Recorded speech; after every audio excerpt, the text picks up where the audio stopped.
নমস্কার বন্ধুরা, পিউ ভিলেজ কুকিংয়ে আপনাদের স্বাগত জানাই। দেখুন আজকে বানাচ্ছি তেল কই। দেখুন বন্ধুরা, পুকুর থেকে ধরা কই মাছ, দুটি পাকা কই মাছ এভাবে জলে ছেড়ে রাখা হয়েছিল। দেখুন এইগুলির আজকে তেল কই বানাবো। এগুলি তুলে এরপর ছাড়িয়ে নেব। দেখুন দুটি কই মাছ কত সুন্দর বেঁচে রয়েছে। এই মাছ হাঁড়িতে জল দিয়ে বদলি বদলি রাখলে 2-3 দিন বেঁচে থাকে। এরপর এই মাছগুলি মেরে দেব।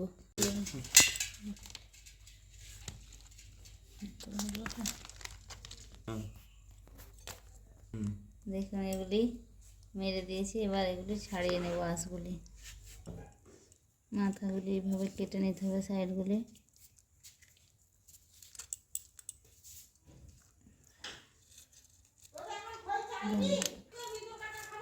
হ্যাঁ, এখন বন্ধুরা তেল কই বানানোর জন্য কই মাছগুলি আঁশ ছাড়িয়ে ধুয়ে বেছে নিয়েছি। এবার এতে নুন হলুদ মাখিয়ে দেব,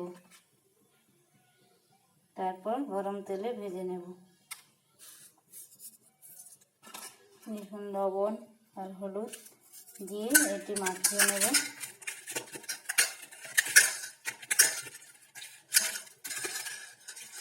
লবণ হলুদ মাখানো হয়ে গিয়েছে।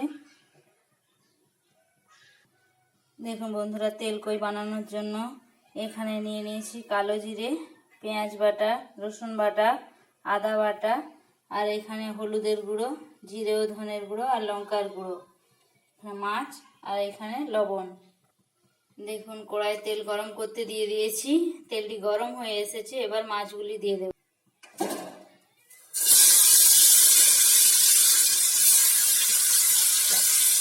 দেখুন বন্ধুরা, মাছগুলি ভাজতে দিয়ে দিয়েছি।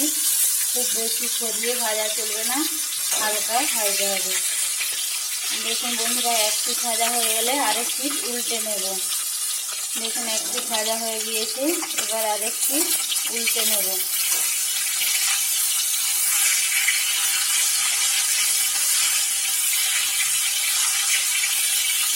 দেখুন এইভাবে উল্টে নিয়েছি। আরেক পিঠ ভাজা হয়ে গেলে মাছগুলি তুলে নেব। দেখুন বন্ধুরা, মাছগুলি ভাজা হয়ে গিয়েছে। বেশি ছড়িয়ে ভাজছি না, বেশি ছড়িয়ে ভাজলে মাছগুলির স্বাদ ভালো হবে না। এবার এটি তুলে নেব।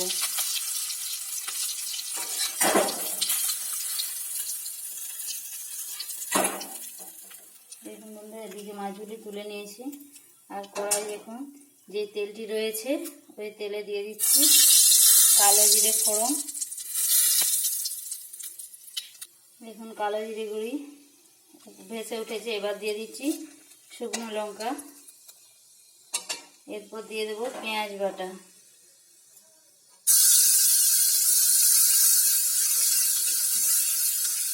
পেঁয়াজগুলি লাল লাল করে ভাজা হয়ে গেলে দিয়ে দেবো রসুন বাটা।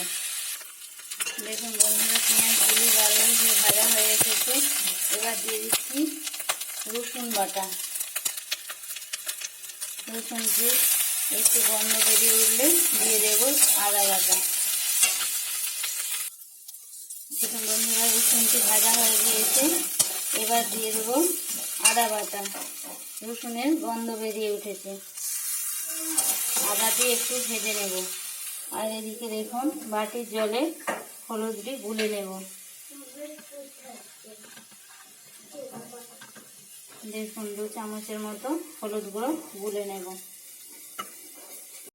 দেখুন বন্ধুরা, মশলাটি কষা হয়ে গিয়েছে। এবার এতে দিয়ে দিচ্ছি অল্প পরিমাণ লঙ্কার গুঁড়ো আর 1 চামচ জিরে ও ধনের গুঁড়ো। আর দেখুন দিয়ে একটু নেড়ে নেব। আর এদিকে দেখুন গুলে রাখা হলুদ এরপর দিয়ে দেব।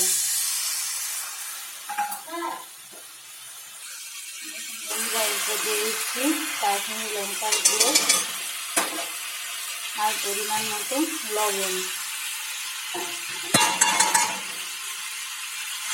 এবার মশলাটি একটু ভালোভাবে কষে নেব। দেখুন মশলাটি কত সুন্দর কালার বেরিয়েছে। দেখুন বন্ধুরা মশলাটি কষিয়ে নিচ্ছি। এটি ভালোভাবে মশলাটি কষিয়ে নিতে হবে। আর এটি মশলাটি তেল ছেড়ে আসলে এতে জল দিয়ে দেবো।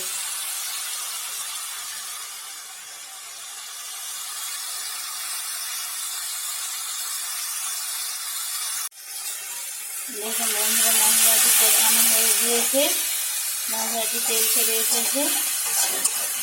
এবার এতে দিয়ে দেবো পরিমাণ মতো জল, খুব বেশি জল দেবো না।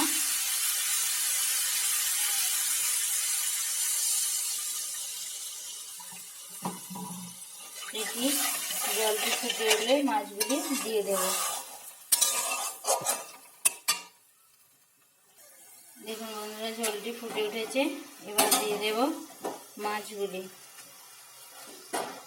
ভেজে রাখা মাছ দিয়ে দিলাম। এটি দিয়ে হালকা একটু ঢাকা দিয়ে দেব। বন্ধুরা মাছগুলি দিয়ে হালকা একটু ঢাকা দিয়ে আঁচটি কমিয়ে নেব। এইভাবে আপনারা বাড়িতে বানিয়ে দেখবেন, এই রেসিপিটি খেতে দুর্দান্ত লাগে। দেখুন বন্ধুরা 2 মিনিটের মতো ঢাকা দিয়ে রেখেছিলাম। এবার ঢাকাটি খুলে নেব।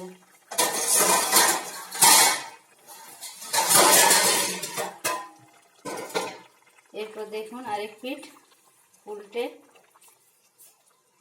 এরপর একটু ঢাকা দিয়ে দেব।